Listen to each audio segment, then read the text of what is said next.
mentioned, we're just going to do a little overview. It's so rare that ag economists and sociologists work together. So here we are. It's a very nerdy joke for those of you who aren't in the discipline, but I had to work it in there. So I just wanted to share a little bit of our plan for at least our talk. And this is really to ask some questions about how have public and private research funding functioned historically, and really ask what is the role of private funding today. And then Chuck will take a more specific look at how social science in particular might ensure that the hub fulfills the roles of a publicly funded research agenda. So before we get into that, I just wanted to share a little bit of the ideas about public and private goods. So I'm pulling this from people in rural sociology who study really the commercialization of science, and I'll chat more about that. But private goods tend to be rivalrous and excludable. So goods that are rivalrous are depleted or made less when they're used by someone else. So for example, you might have a limited supply. It's going to be made less if other people are using them. Excludable goods are those that it's pretty easy to prevent others from using them without paying for them. So this, like patented seed, for example. So these are typically the things that private firms, research, invest in because those can get a return on investment financial. Whereas public goods have tended to be non-rivalrous. So for example, a public webinar on anything, it's not going to decline if more people watch it or use it. And I think there were some examples in the morning sessions of those types of goods in research. Oftentimes, public goods are non-excludable, so it's not typical that maybe people would have to pay for them, or they might not pay very much. So in those ways, these are typically how public and private goods generally function. Of course, we can think of examples that cross those sort of specific categories. And with this publicly and privately funded goods and how they function, we turn to this sort of body of research about the commercialization of science. And the commercialization of science just simply refers to turning scientific inquiry into marketable goods and services. So in other words, scientific inquiry in whatever fashion it might be, turning that into something that you can sell, make money on, etc. And this has really been encouraged in more recent decades. So the two that are sort of most pertinent to agriculture are the Bayh-Dole Act, which allows universities to own and patent inventions made with federal funding, and another court case there, which is a little bit more pertinent to seeds, but allows the patenting of living organisms. So all of this is sort of encased in a general trend where scientific inquiry has sort of moved to potentially a more marketable, commercialized space. And there's some implications about this rather broadly. So for people who are really promoting this idea, it's this idea that if we can own, if we can patent, this will generate more motivation to continue to innovate. It'll improve knowledge transfer between public and private sectors. This will spur more innovation, and the idea that all of this is good for economic growth. So if we have more innovation, more motivation to develop changes, innovation, etc., that'll be good for the economy. Others bring up some potential implications that might have harms on society. So you might not be surprised to learn that trust depends on where you do your research. So whether you're at UW-Madison or at a private company, we know that those things have implications for how people then decide to trust this finding or not. So there's been historically greater trust in academic institutions as compared to private industry. And this can create some knowledge gaps. Some research is deemed as too small of a return on investment. So for example, orphan crops, they may not be planted as widely or sold as widely, or certain types of genetic traits. All of these things sort of hint at if this doesn't have a big enough impact, a big enough market, it might not be as well researched, or at least by private institutions. So those are sort of the general overviews of the implications of science commercialization. And I want to bring that to some of the more recent trends that are happening and what that means for academic research more broadly. So I pulled this data from NSF, and it just shows about the last 10 years of academic funding sources. So you'll notice this top bar here shows really this decrease in funding from state to some degree, and especially federal institutions. So this was happening, before this time as well. The trend sort of stays in that realm, but there's generally been a decrease in federal funding for research. And for all of the concerns of science, the commercialization of science, we can also see here that funding from industry really only counts for about 6%. So this is the light blue bar there as well. But others do bring up that in particular, industry can invest in certain places, which can make it more impactful. But what is really important, I think, to take away from this graph and this data is that actually universities themselves have really had to find ways to generate revenue, in part to make up for some of the decreases in funding opportunities. So as other scholars have shown, universities are really seeking to generate returns on investments. And as some people caution, this might end up being more likely to invest in private type good research that I highlighted earlier. So this more excludable, a different type of style than what's maybe been done historically. So all of this sort of highlights this division of labor that's historically been happening between public and private institutions, and it's really diminishing that division of labor.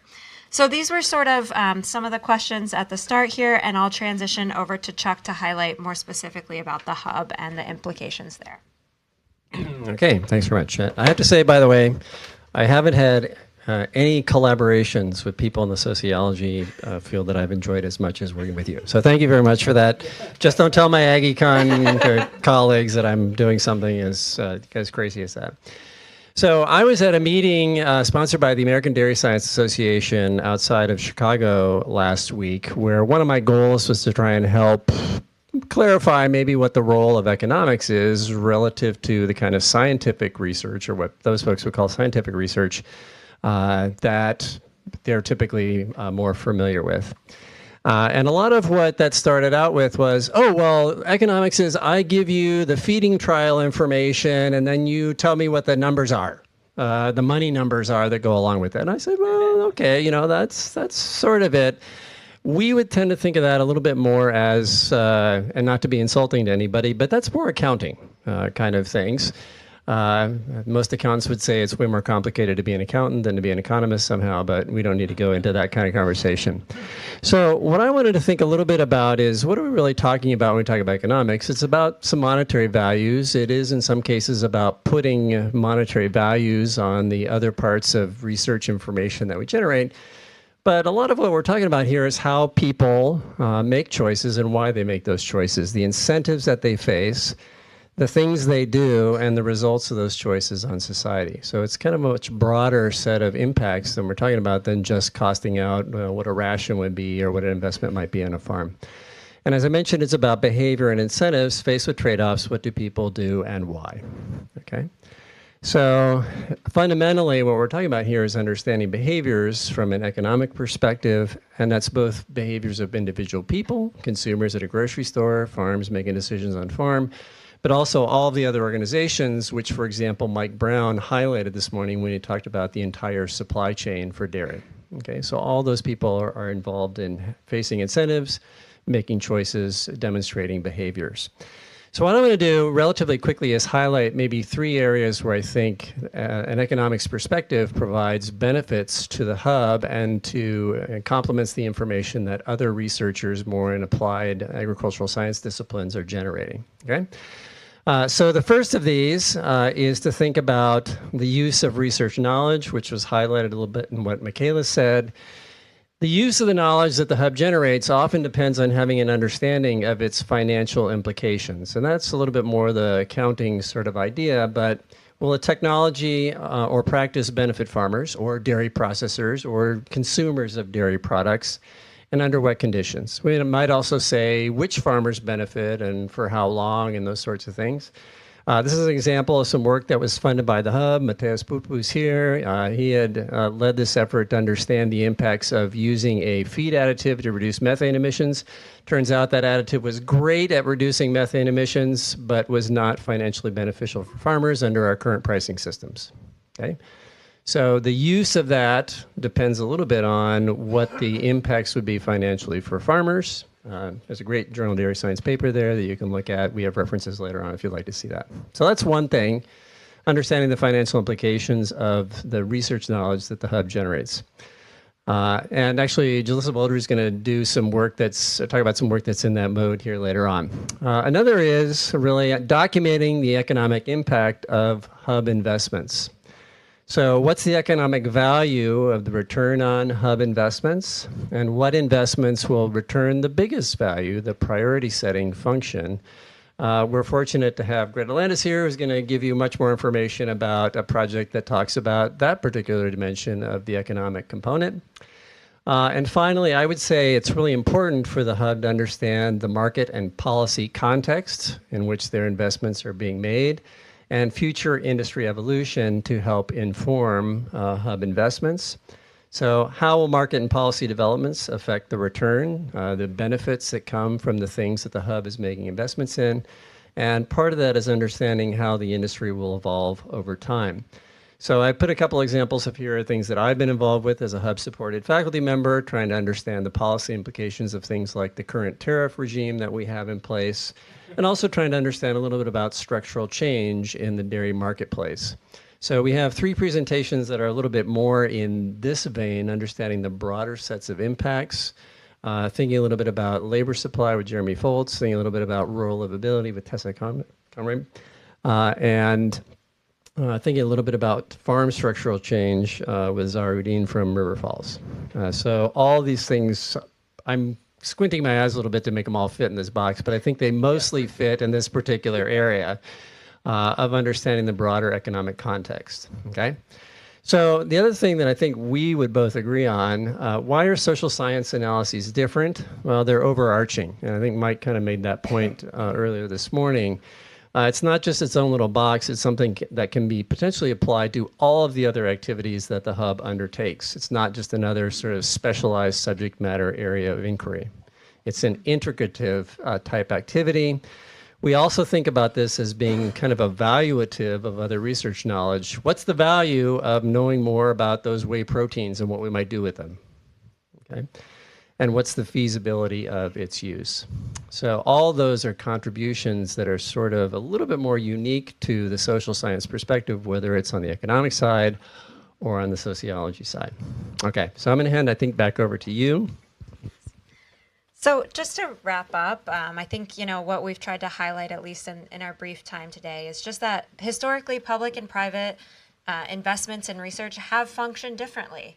And we can ask, this brings up a whole set of questions around what is the role of publicly funded research, given that the hub is publicly funded, and just knowing a little bit about this sort of body of literature, we can see implications of this sort of division of labor as it sort of dissipates. There may be declining trust in agricultural science or knowledge that we're putting out there. Certain farms or farm types might be underserved if we're only investing in the most common crops or genetic traits or insert, thing there. And there might be missed opportunities for innovation if we're not, again, tailoring to the whole variety of farms that we serve. And there might be increased vulnerability, again, if we're investing in one type of farming model.